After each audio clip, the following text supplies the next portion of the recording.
ओम अरहम, ओम अरहम, ओम अरहम। आज हम बात करेंगे शरीर प्रेक्षा के वैज्ञानिक दृष्टिकोण पर। शरीर प्रेक्षा के वैज्ञानिक दृष्टिकोण को समझने से पहले हम जानते हैं कि शरीर क्या है। सुख दुखानुभव साधनम शरीरम, जिसके द्वारा पौद्गलिक सुख दुख का अनुभव किया जाता है, वही शरीर है। जीव की जितनी भी एक्टिविटीज होती है वह सब शरीर के माध्यम से ही होती है। क्या आप सब जानते हैं कि हमारा शरीर किससे मिलकर बना है? क्या कोई बता सकता है? Yes, cell. हमारा शरीर सेल से मिलकर बना है। जैसे कि मकान ईंटों से मिलकर बना होता है, वैसे ही हमारा शरीर भी सेल से मिलकर बना है। Cell is the smallest unit of our body. छोटी से छोटी कोशिका की लंबाई चौड़ाई 1/200 मिलीमीटर होती है और बड़ी से बड़ी कोशिका की लंबाई चौड़ाई 1/4 मिलीमीटर होती है। हर कोशिका को अपना कार्य करने के लिए एनर्जी की जरूरत होती है। यह एनर्जी उसे कहाँ से मिलती है? हर कोशिका में एक पावर हाउस होता है। यहाँ पर एनर्जी प्रोड्यूस होती है और उसी एनर्जी के द्वारा कोशिकाएं अपना कार्य करती हैं। उससे आगे जब दो या दो से अधिक सेल्स मिलते हैं तब टिश्यू बनता है, और जब दो या दो से अधिक टिश्यू मिलते हैं तब ऑर्गन्स बनते हैं, जैसे कि हार्ट, लीवर। और जब दो या दो से अधिक ऑर्गन मिलकर किसी भी कार्य को करते हैं तब उससे हमारे सिस्टम बनते हैं। हमारी बॉडी के 11 सिस्टम हैं। Blood circulatory system, respiratory system, nervous system, excretory system, ऐसे हमारी बॉडी के 11 सिस्टम हैं। हम थोड़ा सा शरीर प्रेक्षा के वैज्ञानिक दृष्टिकोण को समझने से पहले थोड़ा सा सिस्टम के बारे में भी जान लेते हैं कि इन सिस्टम के क्या क्या कार्य है। सबसे पहले nervous system. It is a network of nerve cells which receives information from environment and different parts of the body, process that information and responds by transmitting impulses to various parts of the body. यह nerve cell का network है जो environment और शरीर के different part से information लेता है। इस इंफॉर्मेशन के माध्यम से सभी तंत्रों का नियंत्रण और संयोजन करता है। शरीर की सभी क्रियाओं को संचालित भी करता है। अगर किसी कारण से हमारा यह नाड़ी तंत्र विफल हो जाए तो हमारा चलना, फिरना, उठना, बैठना, सभी क्रियाएं नहीं हो पाएगी। नर्वस सिस्टम का एक और पार्ट है ऑटोनॉमिक नर्वस सिस्टम। यह अनैच्छिक क्रियाओं का नियंत्रण करता है, जैसे कि हार्ट रेट, ब्लड प्रेशर। इसके दो पार्ट्स हैं, सिंपैथेटिक और पैरासिम्पैथेटिक। जो सिंपैथेटिक सिस्टम है वो हमारे जो भी कार्य है हमारी बॉडी के उस कार्य को उत्तेजित करता है, और जो पैरासिम्पैथेटिक सिस्टम है किसी विशिष्ट अंग या अवयव की क्रिया को क्या करता है, शांत करता है। दोनों का ऑपोजिट कार्य है। लेकिन जब किसी कारण से, तनाव के कारण या किसी भी कारण, जब हमारा सिंपैथेटिक सिस्टम अत्यधिक मात्रा में काम करने लगता है तब क्या होता है, व्यक्ति की स्थिति दब्बू और उदासीन सी हो जाती है। और जब हमारा पैरासिम्पैथेटिक सिस्टम अत्यधिक सक्रिय हो जाता है तब व्यक्ति की स्थिति उत्तेजित, उच्छृंखल आदि हो जाती है।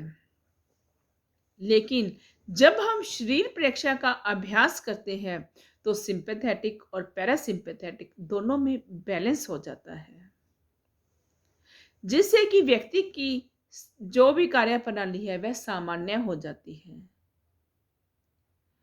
अब हम बात करते हैं हमारे ब्लड सर्कुलेटरी सिस्टम पर। It is a transport system of our body that moves oxygen, nutrients and waste products to and from every cell of the body. It is also called a transport system. इस system के द्वारा क्या होता है कि जो essential nutrients है, जो ऑक्सीजन है, वो हर सेल तक पहुंचती है और वहां से जो कार्बन डाइऑक्साइड है, जो वेस्ट प्रोडक्ट्स है, वो हम बाहर निकालते हैं। और अगला सिस्टम है हमारा digestive system. The system by which food is ingested and then is acted upon by physical and chemical means to provide the body with nutrients and to eliminate waste products is known as digestive system। Digestive system एक ऐसा system है जिसके द्वारा हम food को ग्रहण करते हैं और एनर्जी को प्रोड्यूस करने के लिए पाचन क्रिया करते हैं। अगला सिस्टम है हमारा endocrine system. Endocrine system secretes their chemical substances directly into the blood। The chemical substance secreted by endocrine glands is known as the hormones। For example, pituitary gland, pineal gland। अंतःस्रावी ग्रंथियां हैं जो यह नलिका विहीन होती है, इनकी सिक्रेशन डायरेक्ट ब्लड में छोड़ी जाती है। अगला सिस्टम है हमारा रेस्पिरेटरी सिस्टम।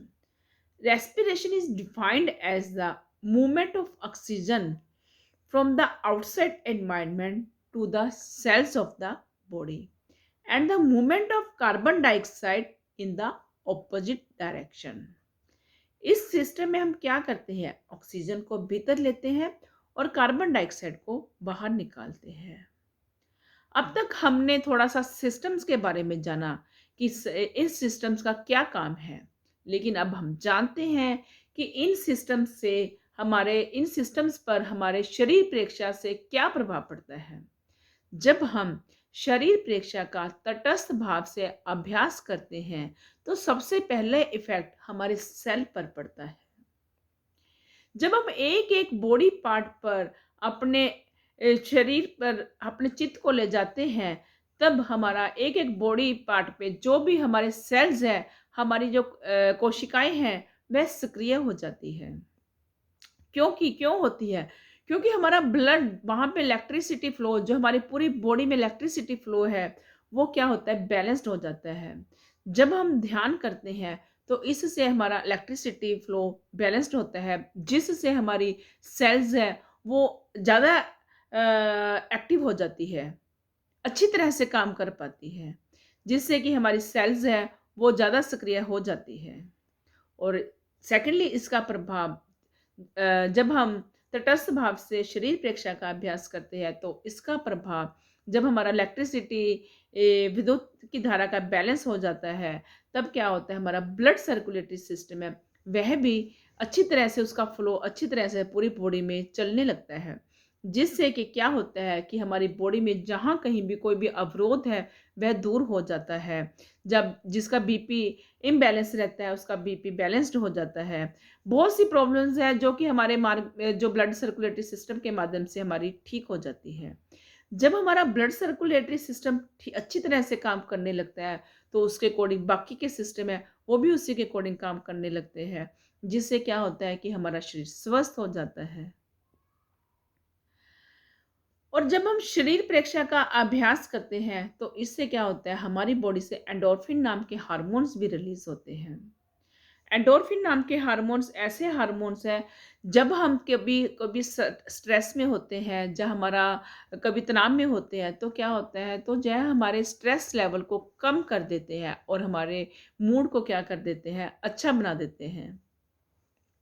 आजकल एंडोर्फिन नाम के हार्मोन्स को रिलीज करने के लिए बहुत सारी फन एक्टिविटीज भी होने लगी है, जैसे कि डांसिंग, लाफिंग, योगा।